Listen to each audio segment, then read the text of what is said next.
Идел буе булгарларының ислам дине кабул итү турында төрле риваятләр яши.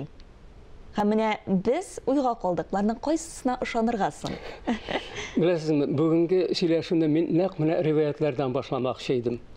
Алар кызык, аларның асылы дөрес ул риваятларның. Дөрес халык арасында халык нәрсә әйтмәс инде дип әйтәләр, аннан соң халык әйтсә, хак әйтер диләр, менә шул икенче вариантын сайладым мин.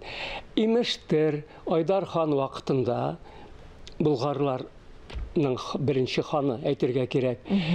Ирак Арабистаннан бирегә болгар иленә сахабалар килә. Сахабаларны озата пәйгамбәрбез үзе аларга шалма кидерә. Аннан соң өчесенә 3 таяк бирә, юлда кирәк булыр дип. Аннан соң кара савыты бирә. Чөнки шул вакытта ук инде гарәпләр укый яза белгәннәр, гарәп теле ярыйсы гына үскән тел була.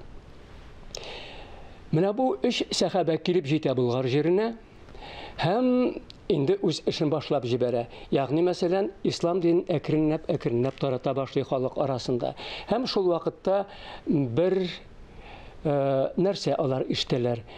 Баксаң, Айдар ханның кызы Туйбикә авыр икән. Һәм булар, безнең сахабалар, алыналар ул кызны терелтергә. Алар арасында, сахабалар арасында Зөбәйр Талкә була, беренчесенең исеме, икенчесенең исеме Зөбәйр Җагда һәм Габдрахман. Габдрахман күбрәк таралган халык арасында безнең Габдрахман куюсы да бар Болгарда. Һәм алар нәрсә эшли? Менә шушы серле, мөгъҗизалы таяк белән җиргә төртәләр, аннан шишмә атылып чыга. Шул шишмә суы белән кызны дәвалый башлыйлар. Аннан соң шул шишмә кырында ук үсеп чыга кайын агачы. Ул кайыннан кайын себеркесе ясап, кызны мунчада шабалар. Шуннан соң кыз терелә. Һәм сахабалар әйтә, безнең мөгъҗизага ышандыгызмы инде? Алайса, сез безнең максат ислам динен иңдерү Болгар җирендә, ислам динендә кабул итегез инде, диләр. Ислам динен шунда кабул итәләр. Ягъни мәсәлән, бу инде Мөхәммәд пәйгамбәр чоры булгач 7нче гасыр. Инде фәнгә килгәндә, фән әлбәттә бераз Башка төрлек. Башка төрлерәк җавап бирә бу сорауга. Чөнки 7нче гасырда әле болгарлар безнең тирәдә гомумән булмаганнар. Алар монда 8нче гасырда башлыча килеп чыгалар, 9нчы гасырда яңадан күчеп утыралар. Һәм Айдар хан дигән шәхеснең исеме ел язмаларда, тарихи документларда теркәлеп калмаган. Ләкин кайсы ягы белән бу риваят кызык безнең өчен. Әле 922 елга тикле Ибн Фатлан илчелеге, Багдад илчелеге килгәнчегә кадәр болгарлар инде ислам динен тотканнар.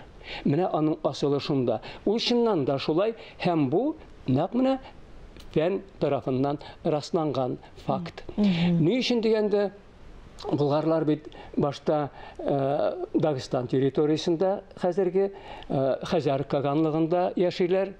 Хәзәр каганлыгы инде 8нче гасырның урталарында ук ислам дине кабул иткән. Аның каханы, аның идарәчесе 737 елда гарәп Хәзәр сугышлары була. Шушы сугышта хәзәрләр җиңелә һәм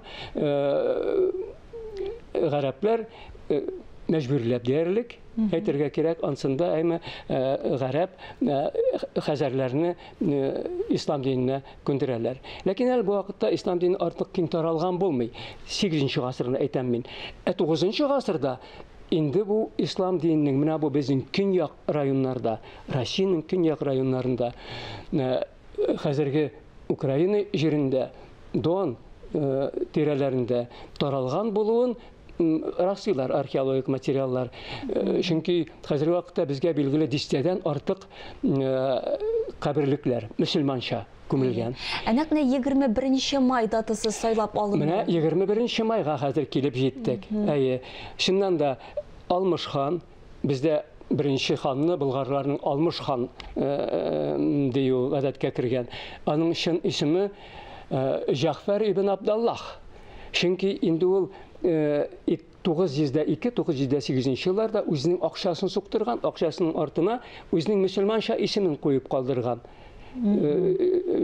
Язылган булган. Ягъни 922 елга кадәр кимендә 20 ел элек инде безнең беренче ханыбыз Алмыш булсын инде мөселман була. Һәм менә шушы Багдад илчилегенә килеп җитә монда Алмыш ханның үтенече буенча монда киләләр алар.